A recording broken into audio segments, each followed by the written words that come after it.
জয়পুরহাটের কালাইয়ে বিএনপির ভারপ্রাপ্ত চেয়ারম্যান তারেক রহমানের কর্তৃক উপস্থিত রাষ্ট্রকাঠামো মেরামতের ৩১ দফা বাস্তবায়নের শীর্ষক জনসম্পৃক্ততা সভা অনুষ্ঠিত হয়েছে। সোমবার বিকেলে উপজেলার আহমদাবাদ ইউনিয়ন বিএনপির আয়োজনে কাথাইল গোপীনাথপুর সরকারি প্রাথমিক বিদ্যালয় মাঠে এই সভা অনুষ্ঠিত হয়। এই সভায় দুপুর থেকে খণ্ড খণ্ড মিছিল নিয়ে অবস্থান নেয় জয়পুরহাট ২ আসনের বিএনপির বিভিন্ন নেতাকর্মীরা। পরে এই জনসভা থেকে জনসমুদ্রের রূপ নেয়। সেখানে জিয়া, খালেদা, তারেক ও ডিসি মোহাম্মদ আব্দুল বারী নামে স্লোগানে মুখরিত হয়ে ওঠে ওই বিদ্যালয়ের মাঠসহ আশেপাশে। এই জনসম্পৃক্ততা সভায় প্রধান অতিথি হিসেবে উপস্থিত থেকে বক্তব্য রাখেন জয়পুরহাট ২ আসনের বিএনপির মনোনয়ন প্রত্যাশী সাবেক ডিসি, সাবেক সচিব মোহাম্মদ আব্দুল বারী।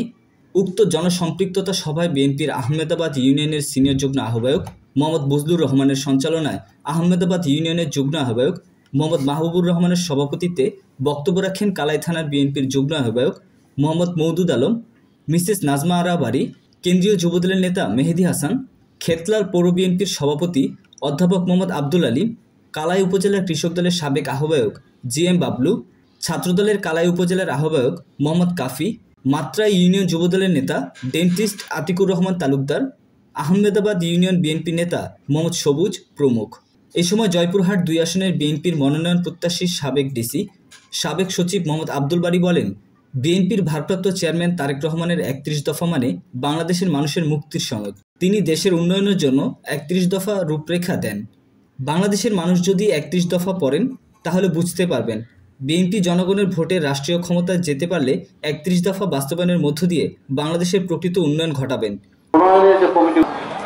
১৩ জুলাই ২০২৩ এটিকে প্রণয়ন হয়েছিল দেশে গণতন্ত্র, আইনের শাসন।